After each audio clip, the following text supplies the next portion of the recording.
Hi everyone, Shane McMurray from the Wedding Report. Thanks for joining me for this podcast video series focused on venues, bar service, catering, and food.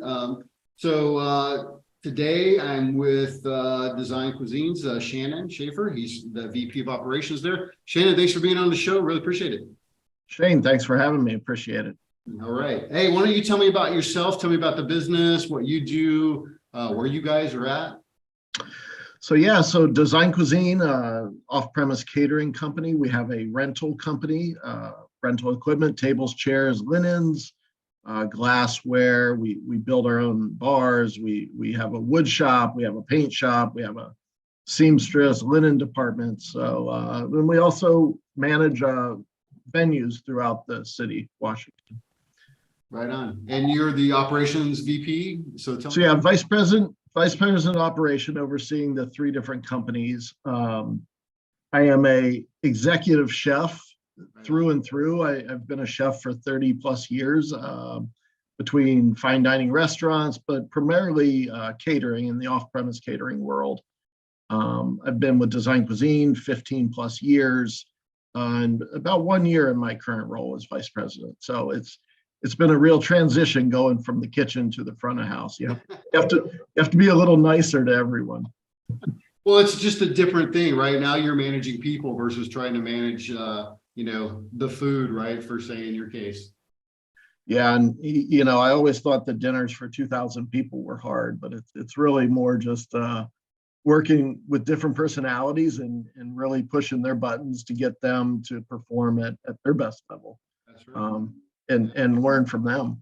Yeah, for sure. So you have three companies that are part of Design Cuisine. So tell me about each one of the companies. So you got rentals and catering and. Yeah, so Design Cuisine, which is the catering division, we cater events pretty much within a 2-hour radius of Washington, D.C. We have traveled to New York. We've traveled to Florida, North Carolina for some special clients. We did presidential museum down in Arkansas back in the day. So really just a lot of connectivity to our client base here in DC has brought us all over the country. We do dinners for 10 up to buffet dinners for 10,000. We really covered every avenue, a lot of plated dinners, a lot of corporate, social higher end weddings. And then our rental division, DC Rental, was really born out of the necessity back in the mid 80s of having something different out on the market and not your typical white linen banquet type venue. So, we started buying our own linen, making our own tablecloths, painting our own Shivari chairs. I think we have 20 different colors of Shivari chairs. Probably 15,000 in inventory right now. And in the beginning, we only serviced ourselves, but as the market grew, we started working with our competition, working with hotels and restaurants. We ship our linens all over the country. We ship them to Europe. So it really opened up a whole nother avenue that the ownership didn't know existed when they started into the catering world, and they really kind of created the need for it. Yeah. So it's interesting that that kind of situation where you had a need kind of grew into its own little division of the company, and now you guys are doing incredible with that.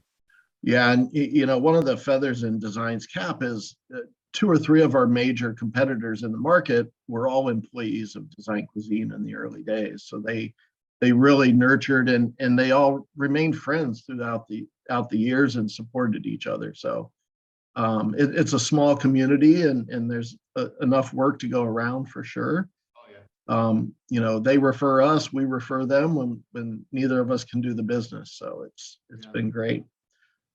We then got into the venue management side of things also, which again feeds the other 2 companies. So we have an exclusive with Union Station, which is our train station here in Washington, D.C. We do events up to 6,000 people there. So that venue manages the alcohol, they manage the rental of the space, and then they coordinate all the different vendors you need for an event. And a more recent one, of course, we signed the contract in March of 2020.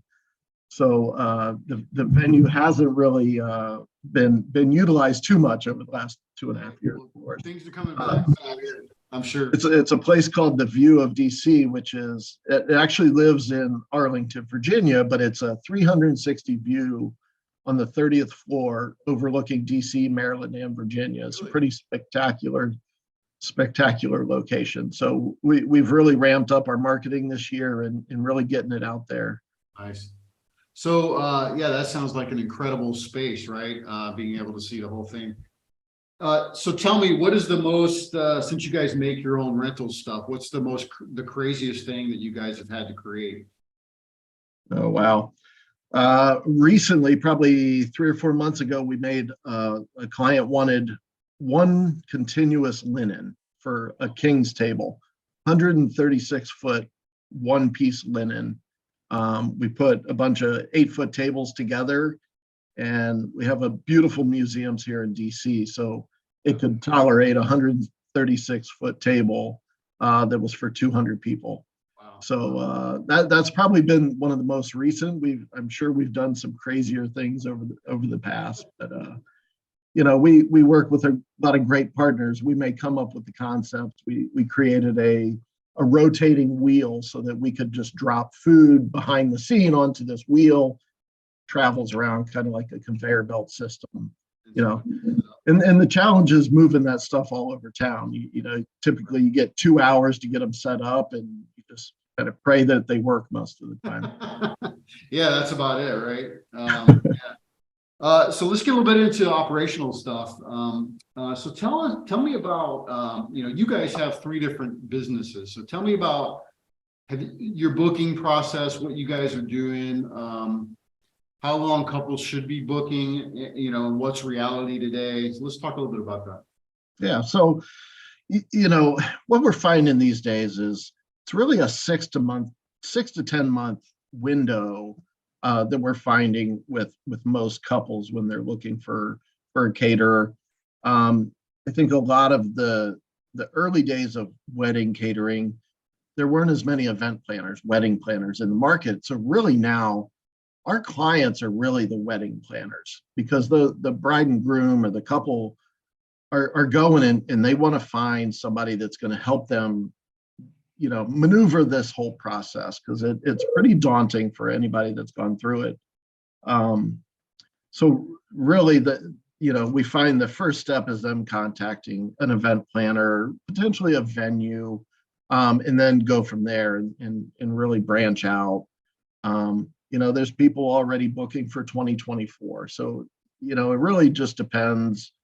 We've had a 1-month turnaround where we've, booked and executed the wedding within a month. And so, but we find that 6 to 10 month is probably the appropriate time just to really get things handled. And a lot of it is, they have to nail down their venue. Of course, yeah, that's number one. And so, really a lot of the times, they may be planning it for 2 years, but we come into the mix only 10 months out. So, so are you guys doing much direct to consumer, or is it more planner coming to you guys? And because they've worked with you, they know you, right? And they have the clientele, and they're like, hey, we need you guys. Yeah, I think it's probably 50-50. Some of the smaller weddings, not the highfalutin, high detail ones, the couple that, they're not necessarily in it for the show. They just want to have a nice party for their family and with their family and friends. So, it's about half. And, kind of the higher end ones are the ones that are utilizing planners and destination type weddings and stuff like that.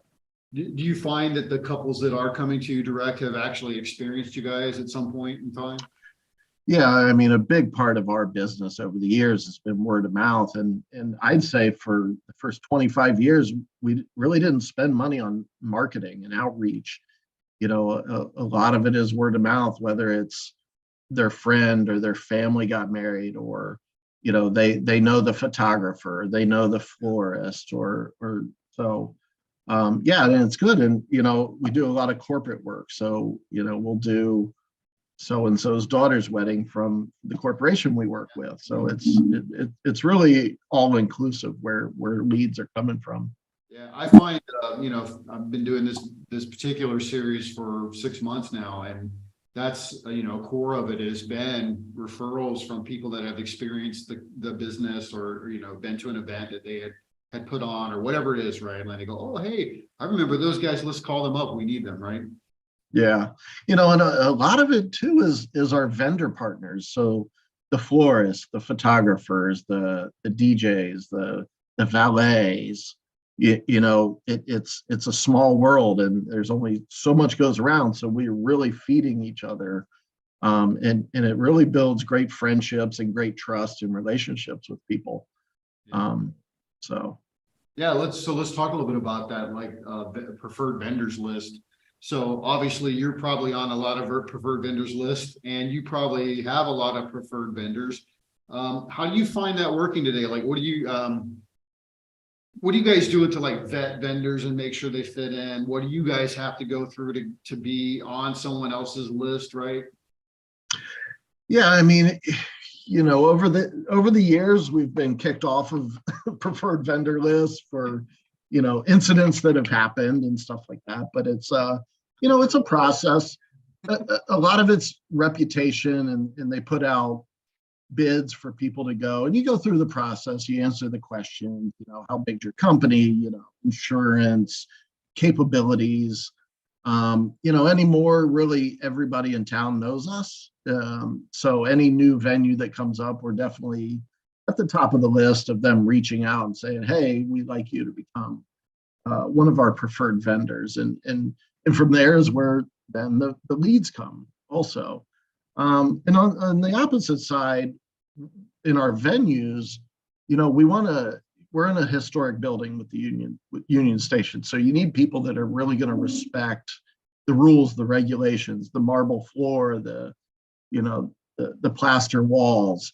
So again, we vet the vendors based on the experience we've had with them and the communication with them. And they're very respectful of that process. So I think it's a great relationship. And at the end of the day, we're all vendors for the end client. So we all just want to work together the best we can to put out a great product. Yeah. You probably don't have to do it as much today, like trying to get on preferred vendors list. But when you guys were working to get on preferred vendors list, were you guys working that directly, like trying to build relationships with other places so you can be on their list? Yeah, absolutely. We've done tastings to get onto the list. We've had multiple meetings. You do presentations of the china, the linen, the glassware, how many trucks we have, how many employees we have, and they really want to make sure that anybody that is going to come into their space or that they're going to recommend can really back what they're saying and what they're promising they can do. Mm-hmm.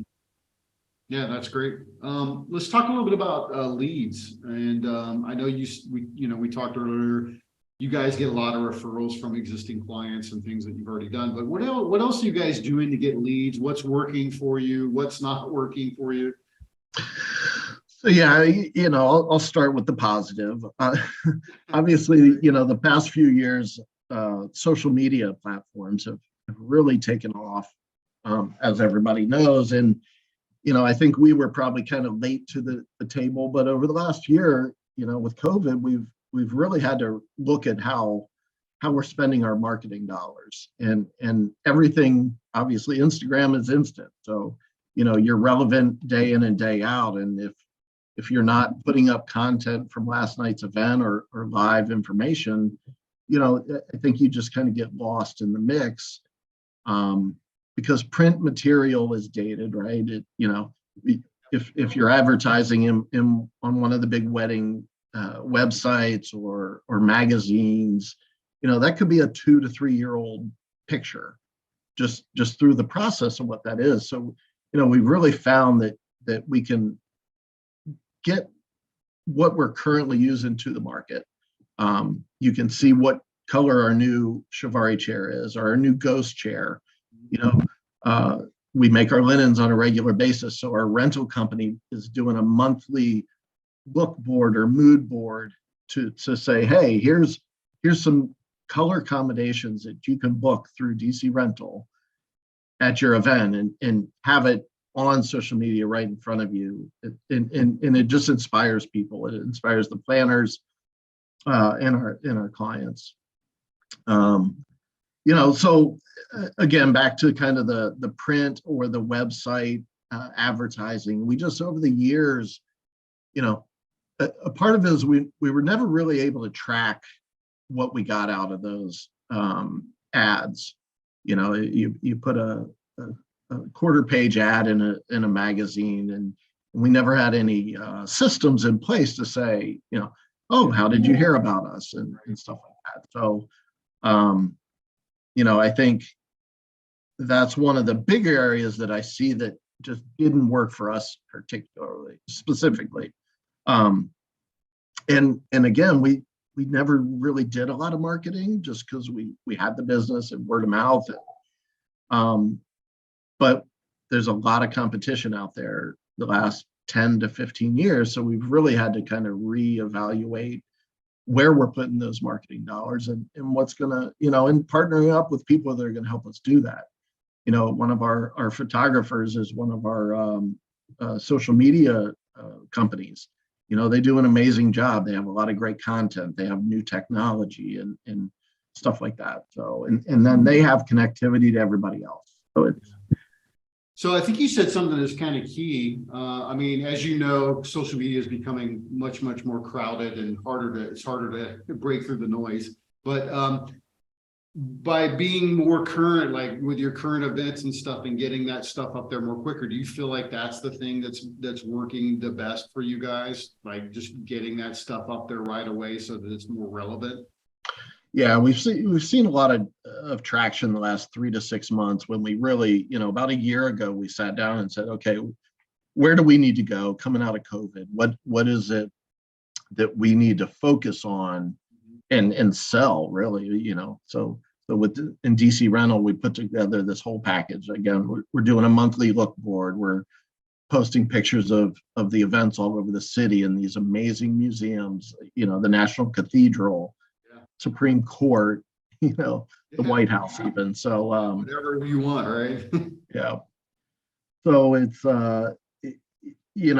helped, and I think we have to sustain it. We have to maintain, I should say, this presence, and that's what's really going to drive it. Is over the years is, not sending out a post every day, but some very curated approaches to whether it's a holiday season or, we're coming up on the engagement season coming up. So what is it that we can put out there that is going to grab these people around the holidays as they're getting engaged and stuff like that, and offering, discounts for certain periods of time or certain days of the week, and really just kind of going at it at all different angles.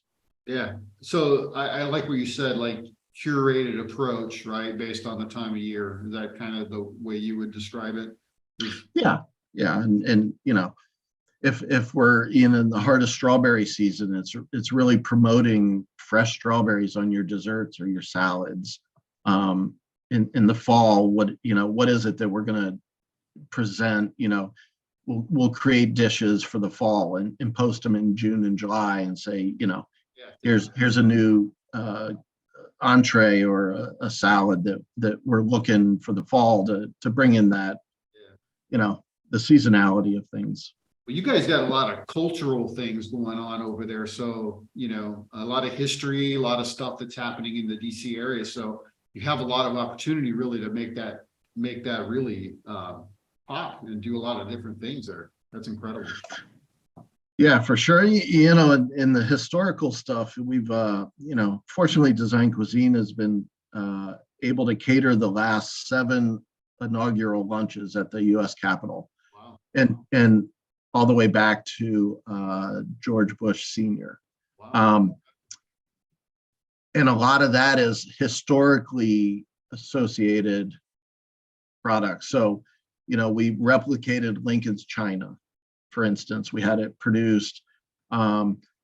so from that event, we were able to then sell a package to a client. And when they come in and they do an event at the Library of Congress, they're going to like, oh, let's have the look that was done 150 years ago, and food inspiration.